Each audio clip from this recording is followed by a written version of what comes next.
So ito mga kababayan, dito tayo kay issue ni Paulo Tantuco ng Rastans, no? At kay First Lady Liza Araneta Marcos. Ang balita kasing ito mga kababayan ng Bilyonaryo News Channel, na may binalita sila na naglabas na daw ng resulta ang LA Police, no, na overdose daw sa pulburon or sa Coca-Cola itong si Paulo Tantuco ng Rastans Company, anak ng may-ari ng Rastans, namatay dahil sa overdose ng cocaine. Samantalang itong panahon daw ito, kasama daw ni First Lady, ni Jinggoy Estrada, ni Chis Escudero, at ilan pang mga artista itong si Paulo Tantuco. Kasi actually mga kababayan, nagtanong ang tao ngayon, bakit nakasama ni First Lady Liza, ni Chis Escudero at ni Jinggoy Estrada itong si Paulo Tantuco na anak ng may-ari ng Rastans? Kasi nga po, ang asawa po ni Paulo Tantuco ay isa po sa nagtrabaho sa Malacanang, nakasama ni First Lady Liza. Kaya meron silang inatinan sa Amerika, sa LA, na isang event, no, ng Filipino film. I don't care kung anong event yon. So doon na nga nangyari na namatay daw itong si Paulo Tantuco na anak may-ari ng Rastans, overdose sa cocaine. So mamaya reaction na natin. Wait lang ha, may ads lang. Mga DDS, alam ko ang mga DDS kating-kati dito sa isyong ito. Tapos sinisi na naman nila si Atty. Claire Castro. Ito. Yan ang lumabas sa pagsusuri. Ito ha mga kababayan. Drug overdose. Yan ang lumabas sa pagsusuri ng drug overdose. Yan ang lumabas sa pagsusuri ng Estados Unidos kaugnay sa pagkamatay ni Rastans Executive Paulo Tantuco nitong Marso. Alamin natin yan sa Agenda Weekend Report ni Ivy Reyes. Namatay sa cocaine overdose si Rastans Corporation Heir Paulo Tantuco noong Marso. Iyan ang resulta ng toxicology report nito ayon sa Los Angeles County Coroner's Office. 4 na buwan ang mapabalita ang pagpanaw nito noong March 9 Philippine time, listed a significant condition ng posibleng komplikasyon sa puso sa accidental death ni Tantuco. Ayon sa Hollywood LA News, kasama si Tantuco sa entourage ni First Lady Liza Araneta Marcos nang ipagdiwang nito ang Manila International Film Festival sa Beverly Hilton Hotel. Sa isang video sa social media account ng First Lady, present sa MIFF celebration, sina Senate President Chis Escudero, Senate Pro Tempore Jinggoy Estrada, Tourism Secretary Cristina Frasco, MMDA Chairman Romando Artes at iba't ibang Pinoy celebrities. Noong Mayo, pinabulaanan ng Malacanang ang mga aligasyon ni Vice President Sara Duterte na involved ang First Lady sa pagkamatay ni Tantuco. Sa kanya pala nang galing ang fake news. Siya pala ang source ng fake news na ito na pinapakalat. Kumalat kasi ang haka-haka online na na-dictate sa Los Angeles CFL na ayon sa mga fact-checker ay distorted at manipulated photos and videos. Tandaan po natin, dumating si First Lady sa Pilipinas March 10, 2025. Kung gusto niya pong alamin yan bilang Vice Presidente, may records po yan. March 11, nagkaroon po ng event si First Lady with the representatives of Girl Scouts of the Philippines. That's May 11, 2025. Pwede po ba natin ipakita? Ayan, Girl Scout. Ayan pa. Assistant Vice President ng Rastans Group si Tantuco. Dati rin siyang Chief Operating Officer ng Pacific Links Gulf Development at Chief Security and Procurement Officer ng Santa Elena Golden Country Estate. Ang asawa naman nito, dating Communications Manager ng Rastans Group at kasalukuyang Malacanang Deputy Social Secretary. Wala pang pahayag. Kaya mga kababayan, nakasama itong si Paulo Tantuco sa kanyang asawa kasi siya po, ang asawa po niya ngayon ay Malacanang Deputy Secretary, no, sa Malacanang. Kasama talaga siya ni First Lady. So ngayon mga kababayan, ang sabi doon, namatay si Paulo Tantuco na anak ng may-ari ng Rastans dahil ng overdose sa cocaine. According yan sa pulis ng LA. Ngayon mga kababayan, saan ang koneksyon doon na dawit si First Lady Liza?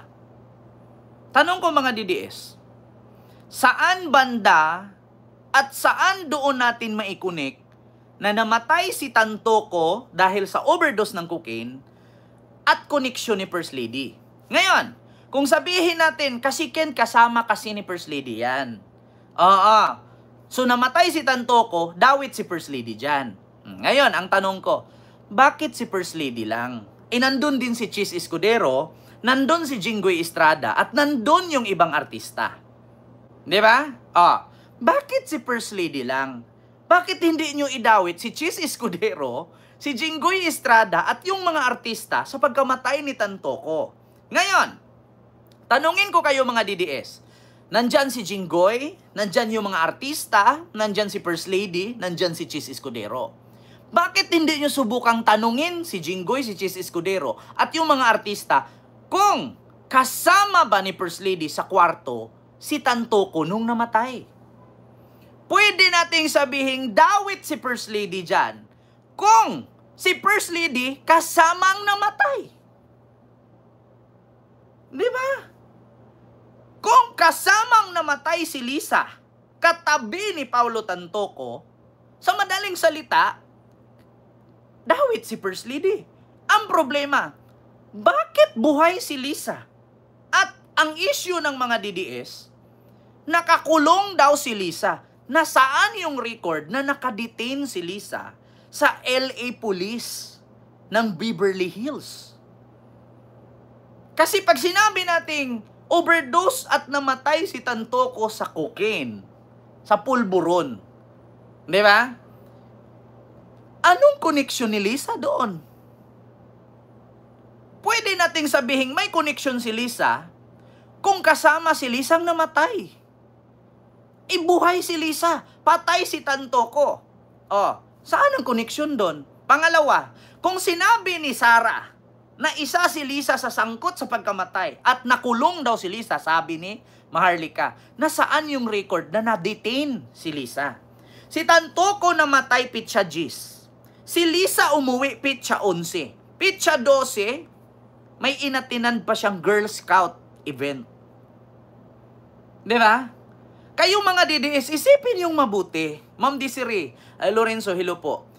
Kung konektado si Lisa sa pagkamatay ni Tantoco dahil na overdose sa droga, tanong ko lang, anong kinalaman ni Lisa sa pagka-overdose ni Tantoco? Ilabas ninyo ang proof na kasama ni Lisa Marcos si Tantoco sa isang kwarto, kaya nag-hit-hit sila doon at na-overdose si Tantoco.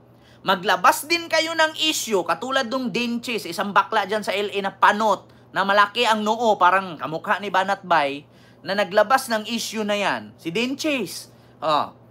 Yeah? Maglabas din kayo ng issue na nakulong si Lisa. Kasi mahirap kasi pag sinabi, porkit overdose sa cocaine, at porkit in-issue nyo si BBM na nag-cocaine, connected agad?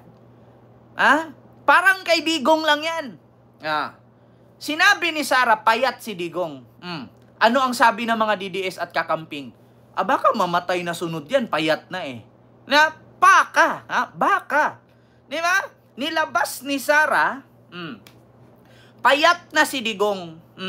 Yung buong braso niya, dalawahin na sa isang braso ni Sarah, dalawa na sa braso ni Digong. Ganun na daw kapayat. So ang reaksyon ngayon ng mga galit kay Digong, sunod yan, mamamatay na yan. Di ba galit na galit ang mga DDS? Bakit? Mamamatay na daw, payat lang, mamamatay na. Ganun din ang issue. Di ba hindi pa namatay si Digong?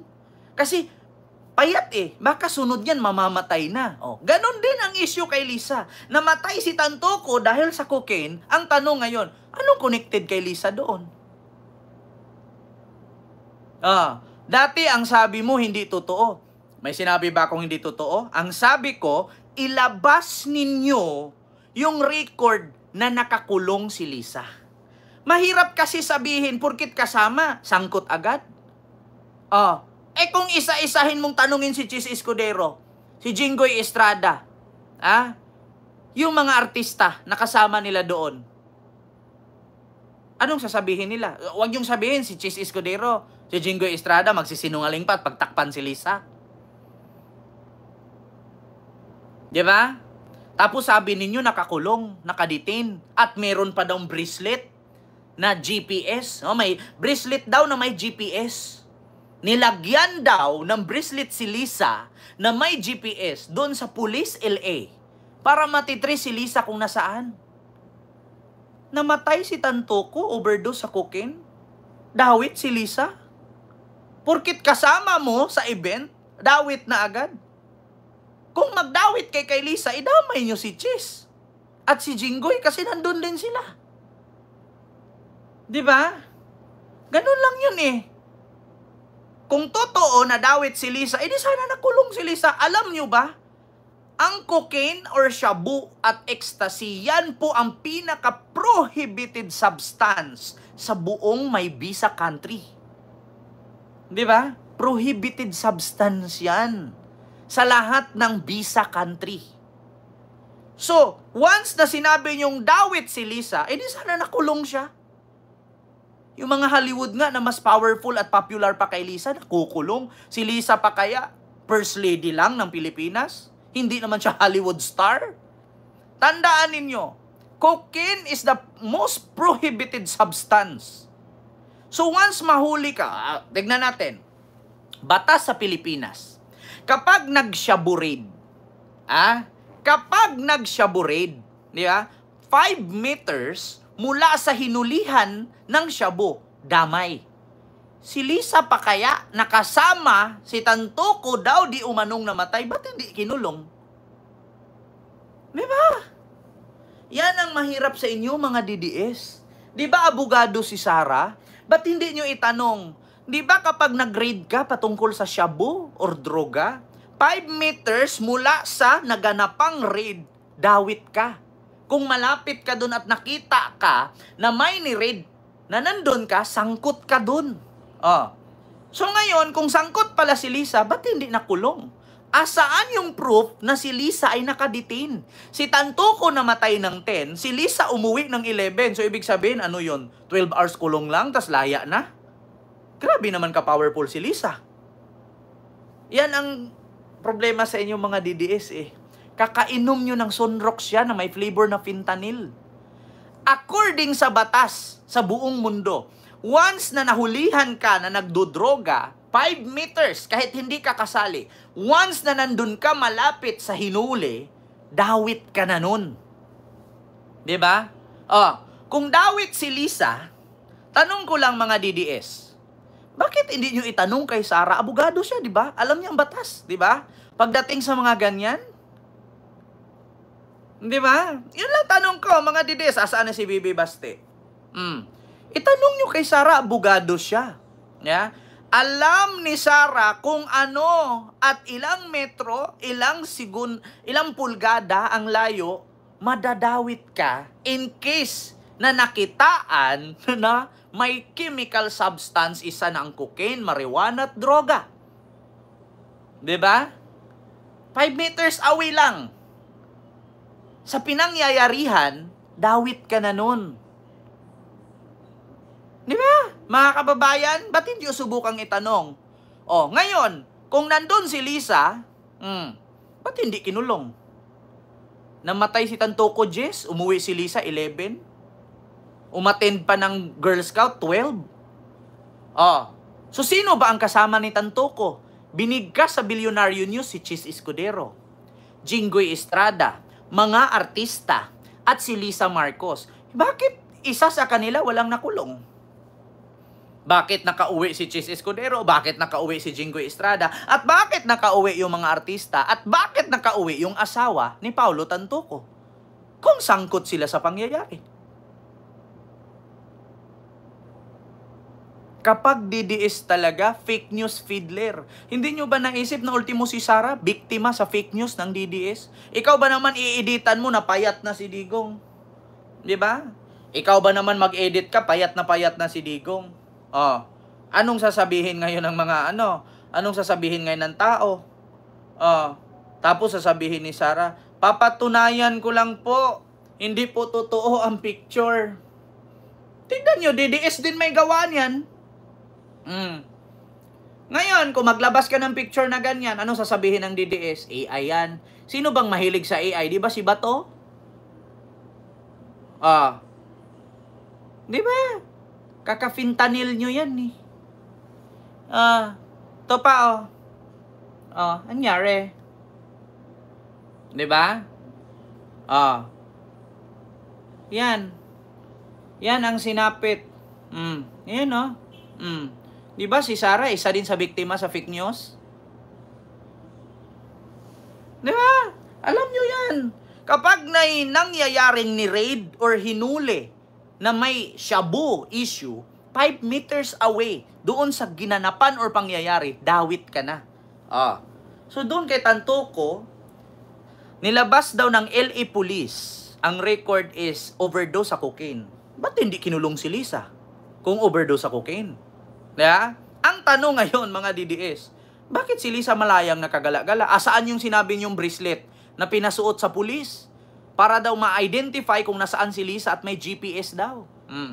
Bakit kailangan mo suotan ng bracelet at hindi mo na lang kinulong? Alam mo, Bibi Baste, wag mong ibahin yung istorya. Ang usapan dito, issue ni Tantuco at ni Lisa.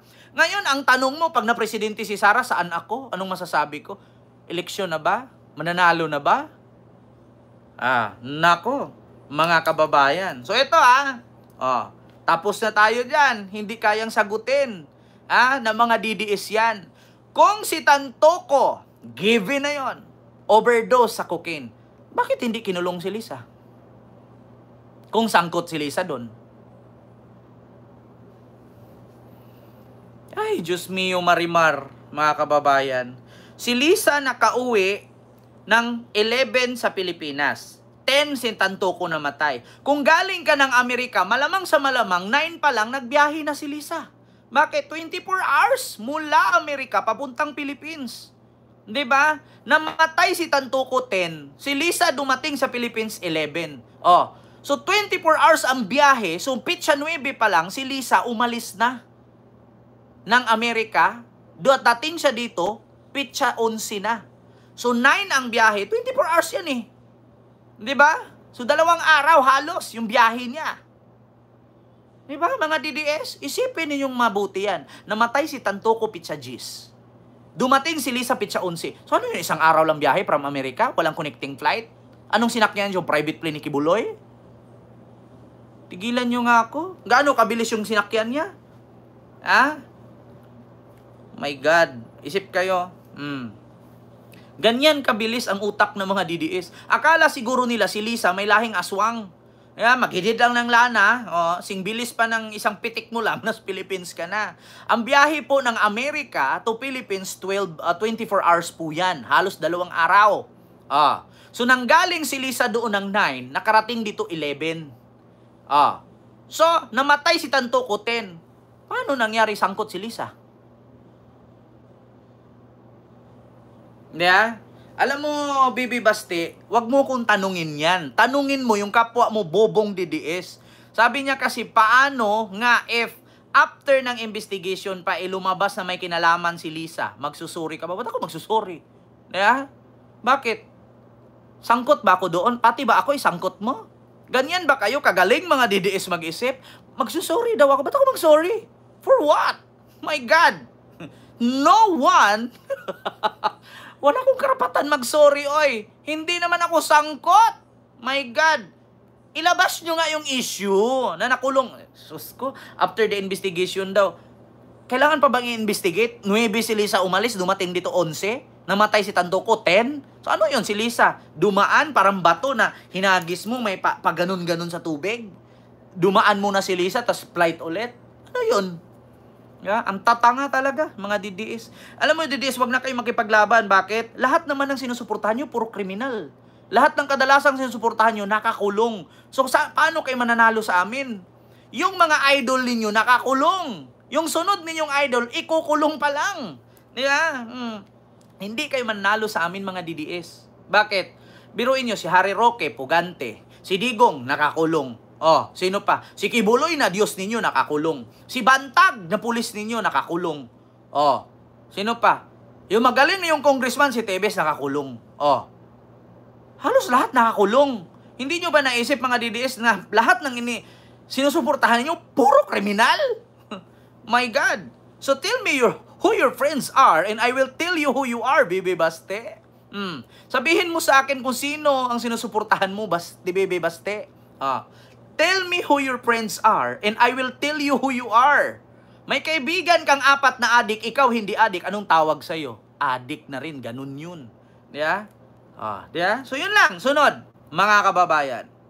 Eto na. Anong sunod dyan? Speaking, Attorney Conte. Bakit si Bato ang next na arestuhin ng ICC? Eto, mga kababayan. Eto na. Tapos sasabihin nyo, magpresidente si Sara sa 2028. Bakit si Bato ang next